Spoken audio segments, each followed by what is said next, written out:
ilaha illallah wa asyhadu anna Muhammadar Rasulullah sallallahu alaihi wasallam la nabiyya ba'da amma ba'd.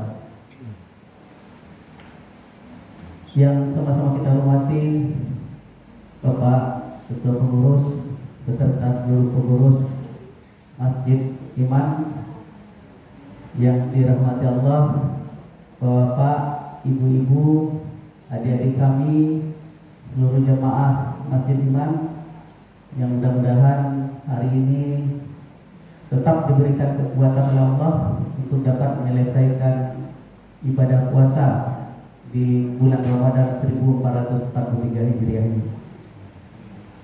Bapak Ibu jemaah Masjid Iman yang dirahmati Allah,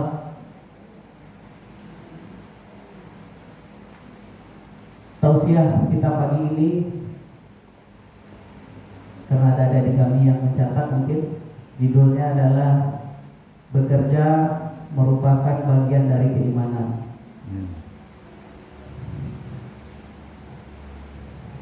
Kenapa Bapak Ibu topik ini kita angkat pagi ini? Dan mungkin mohon maaf kalau misalnya sudah ada temanya Pak ini, tidak ada ya, alhamdulillah. Karena memang kita lihat bagaimana kemajuan teknologi Bapak Ibu membuat definisi bekerja itu sudah berubah Bapak Ibu. Kalau dulu orang bekerja itu memang nampak secara fisik. Nah, karajonya, berbagai profesi. Ada yang pedagang, ada yang menggali, ada yang jadi guru, ada yang dari dosen, dan sebagai macam profesi yang ada Bapak Ibu. Nampak karajonya, nampak lo bilo pay karajo, bilo plus karajo. Tapi Bapak Ibu, kemajuan teknologi membuat definisi bekerja itu berubah Bapak Ibu. Jadi orang bisa saja bekerja, tapi dia tidak perlu secara fisik keluar dari rumah Bapak Ibu. Jadi kalau ada nampak tetangga itu, anak-anak itu, keponakan itu hanya di rumah saja Bapak Ibu, tapi punya penghasilan. Nah, buktinya punya penghasilan, bisa makan. Malah ibunya mungkin lebih lo pada yang lain yang bakal aja buat yang tulang Bapak Ibu. Itu tidak heran Bapak Ibu. Jangan sampai masuk lo sirik dalam pikiran kita. Nah, itulah memelihara tuyul lo mana ada. Ya, karena itu tidak apa. Karena ini di rumah sih, tidak kamar-kamar. Aku bisanya hidup bisa beli itu. Itu sekarang memungkinkan Bapak Ibu. Jadi ada pekerjaan yang secara fisik orang tidak harus pergi meninggalkan rumah. Kalau secara fisik tidak kelihatan apa pekerjaannya Bapak Ibu, tapi dia bisa mendapatkan penghasilan dari pekerjaan. Nah, salah satunya adalah ikut ya, atau trading atau berdagang atau jual beli saham Bapak Ibu. Bahasa awamnya jual beli saham di bursa efek, di pasar saham Bapak Ibu. Itu salah satu profesi juga. Dan malah sekarang sudah ada bursa efek syariah namanya Bapak Ibu. Jadi perusahaan yang sahamnya dijual di bursa efek syariah tersebut adalah perusahaan-perusahaan yang sudah diperiksa oleh Dewan Syariah dari bursa efek, dan mereka termasuk perusahaan-perusahaan yang aktivitas bisnisnya tidak melakukan aktivitas-aktivitas yang dilarang oleh agama Bapak Ibu. Nah, kerajunya apa Bapak Ibu? Nah, jual beli saham ya. Dijual di Bali saham tuh ketika harganya naik, nah, itu dijual balik ya. Nah, namanya jual beli saham Bapak Ibu. Kalau dulu ada abu-abu juga Bapak Ibu, tapi saja lah itu bursa efek syariah namanya. Nah, itu UI pun sepakat itu boleh jual beli saham tadi. Namanya berdagang Bapak Ibu. Tapi Bapak Ibu, ada fenomena menarik yang terjadi sekarang Bapak Ibu. Mungkin kalau Bapak Ibu dengar di berita, dia menamakan Crazy Rich namanya Bu. Jadi Ya, kalau bahasa kampungnya kredit kan gitu ya Bu. Ya, Rizki kaya, bukan orang kilo kaya Bapak Ibu. Jadi kredit itu adalah anak-anak muda yang dulunya hidupnya biasa-biasa saja, tiba-tiba dalam waktu yang cepat mereka jadi orang kaya raya Bapak Ibu. Jadi bukan orang kayu gilo, jadi orang-orang mungkin bahasanya Bapak Ibu tidak mungkin dia bisa kayu aja, tapi dia kayu, faktanya kayu Bapak Ibu. Ditunjukkannya dengan banyak arat-arat dan seterusnya Bapak Ibu. Nah Bapak Ibu, fenomena ini tentu berdampak ke anak kita Bapak Ibu, terutama anak muda. Bahwa caranya bisa kayu, kerajo dan nampak, ya, tiba-tiba bisa memiliki harta yang banyak Bapak Ibu. Nah Bapak Ibu yang dirahmati Allah, mungkin sebagai landasan dari khutbah kita tausiah kita pada pagi ini, surat At-Taubah ayat 105, Allah berfirman, A'udzubillahi minasyaitonirrajim, Bismillahirrahmanirrahim, wa quli malum fasayarallahu amalakum wa rasuluhu wa mu'minun wasaduduna ila alimil ghaibi wa syahadatin wa yunabbi'ukum bima kuntum ta'malun. Di dalam surat At-Taubah Allah berfirman, dan katakanlah, bekerjalah kamu, maka Allah akan melihat pekerjaanmu. Begitu juga Rasulnya dan orang-orang mukmin, dan kamu akan dikembalikan kepada Allah yang mengetahui yang gaib dan yang nyata, lalu diberitakannya kepada kamu apa yang telah kamu kerjakan. Bapak Ibu yang dirahmati Allah, ayat ini sekedar mengingatkan kita, mengingatkan kita malah. Artinya memang ada perintah jelas di Quran, Allah memerintahkan kita untuk bekerja, tapi apa yang kita kerjakan itu pasti, ya, pasti dilihat oleh Allah Subhanahu wa Ta'ala, dan pasti akan diberitakannya, ya, apa yang kita kerjakan. Artinya apa? Akan dipertanggungjawabkan apa yang kita kerjakan. Bapak Ibu yang kami hormati, terkait dengan fenomena tadi, ini menimbulkan keinginan banyak orang Bapak Ibu. Bagaimana caranya? Caranya kayu, kerajo dan nampak Bapak Ibu.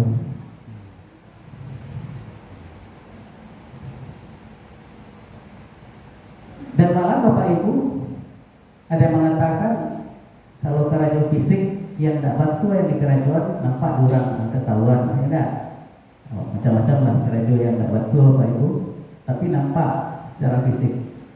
Tapi kalau pekerjaan-pekerjaan itu dilakukan secara teknologi, Anda dulu istilahnya orang dimalian tentu tidak ada yang hilangan, gitu ya. Akan begitu Bapak Ibu. Nah Bapak Ibu, salah satu fenomena crazy rich itu adalah orang-orang yang melakukan pekerjaan-pekerjaan yang sebenarnya haram Bapak Ibu. Haram dari sisi agama dan tidak boleh dari sisi hukum. Buktinya apa Bapak Ibu? Nah ini fenomena menarik.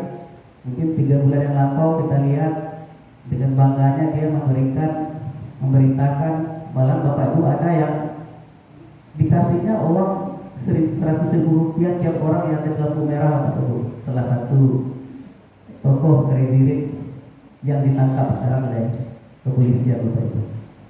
Gitu Bapak Ibu. Jadi kalau kita baca di komentar orang, kasihan orang Bapak Ibu. Orang jadi lupa pekerjaan yang dilakukannya, tapi orang lebih cenderung dibawa sekali enak masuk penjara, padahal melo kerajonya bagi-bagi pipi Bapak Ibu. Coba bayangkan Bapak Ibu, hal tersebut bisa merusak, ya, seolah-olah pekerjaan yang tidak benar.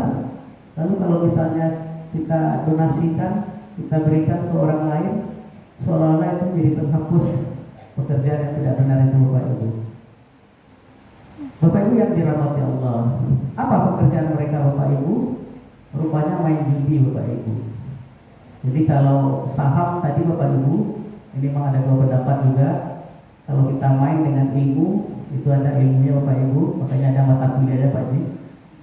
Ada analisis yang dilakukan sebelum orang beli atau jual saham. Nah, di Bali tidak Rico, itu ada analisis. Ada pengetahuan, ada kompetensi yang dibutuhkan. juanda, itu ada pengetahuannya Bapak Ibu. Tapi yang mereka lakukan apa Bapak Ibu? Itu berjudi. Jadi salah satu caranya Bapak Ibu dengan menompleng saham, jadi katanya dibungkus dengan saham juga. Jadi ini investasi jual beli saham. Padahal tidak Bapak Ibu. Kalau kita punya uang ikut ke permainannya, dia satu aja Bapak Ibu. Pertanyaannya, besok saham ini naik apa turun? Berjudi, persis berjudi. Kalau misalnya kita investasi uang kita, lalu kita kasih pilihan turun, ternyata sahamnya naik, berarti kita kalah. Nah, tapi kalau misalnya kita investasi, lalu kita pilih pilihan sahamnya turun, ternyata turun, nanti kita dapat uang. Persis berjudi Bapak Ibu dengan menggunakan kedok investasi atau trading di bursa efek. Ada juga yang menggunakan jual beli mata uang forex. Jadi besok rupiah terhadap dolar ini makin kuat atau turun, makin lemah. Kalau kita pilih kuat, ternyata besok keluar pengumumannya di sistemnya itu, di aplikasinya lemah mata uang rupiah terhadap dolar, berarti kita kalah. Jadi persis berjudi Bapak Ibu, dan itu tidak pakai ilmu, tidak cara bahasanya Bapak Ibu. Dan ternyata itu yang bikin mereka menjadi orang-orang yang kaya raya dalam waktu yang singkat Bapak Ibu. Bapak Ibu yang dirahmati Allah, ini menunjukkan apa? Bahwa kemajuan teknologi akan menghilangkan, ya, artinya apa? Semakin canggih teknologi, maka memang dibutuhkan tingkat keimanan kita yang semakin bagus Bapak Ibu. Yang seperti tadi lah, nah, kalau manusia secara fisik mungkin, atau contoh orang misal Bapak Ibu asal nampak tuh kerajuan dan batu. Tapi di dunia teknologi Bapak Ibu itu samar, tidak jelas. Ya, jadi kalau kita tidak hati-hati, hanya berorientasi tapi titik capek, tentu kita akan terjebak pada hal-hal yang sebenarnya dilarang oleh Allah Subhanahu wa Ta'ala. Bapak Ibu yang dirahmati Allah, barangkali itu yang bisa kita sampaikan.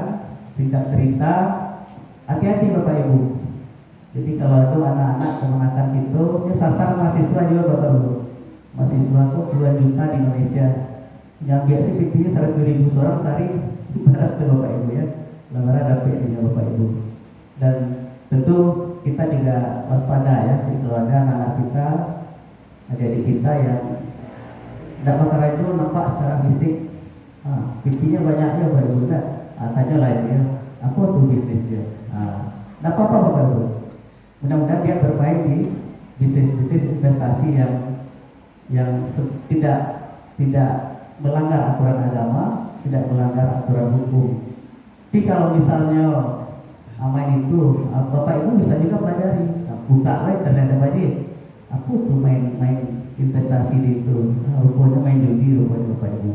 Tentu kewajiban kita untuk mengingatkan dan setelah jauh ikut dalam permainan yang seperti itu. Karena sesungguhnya Allah ingatkan bekerja itu wajib, tapi yakinlah kita apa yang kita kerjakan itu selalu dalam pantauan Allah Subhanahu wa Ta'ala, dan pada akhirnya nanti akan dipertanggungjawabkan di hadapan Allah Subhanahu wa Ta'ala.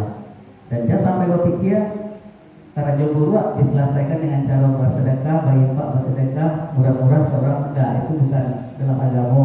Kalau itu yang dilakukan Bapak Ibu, nanti sebentar ada rampok orang Bapak Ibu ya, kasih perampok diserahkan, itu hilang ya. Bapak Ibu, tentunya bulan Ramadan bukan sebagian dari bulan di mana kita yakin ya. Jadi meskipun di luar bulan Ramadan kita yakin bahwa Allah senantiasa mengamati apa yang kita kerjakan, tapi di bulan Ramadan ini adalah bulan yang biasanya orang yang mungkin selama ini tidak memperhatikan itu, di bulan Ramadan dilatih dia untuk memperhatikan itu Bapak Ibu. Sehingga ada kata-kata cepet lah, main lah menjudi, tidak, ini bulan puasa saja doa. Itu bagus juga Bapak Ibu ya. Nah, kalau 30 hari orang terlatih dengan hal yang seperti itu, seolah selepas Ramadan dia tidak melakukan perbuatan tersebut. Tapi yang dilakukan Bapak Ibu, di bulan Ramadan sagan awak sampai bulan Ramadan nawa ini kan bulan puasa. Itu kan menunjukkan bahwa bulan Ramadan mampu melatih orang itu untuk meningkatkan keimanan dan ketakwaannya. Barangkali itu Bapak Ibu yang dapat disampaikan. Mohon maaf jika ada hal yang bertepatnya. Fakta beliau. Bila itu Assalamualaikum warahmatullahi wabarakatuh. Waalaikumsalam.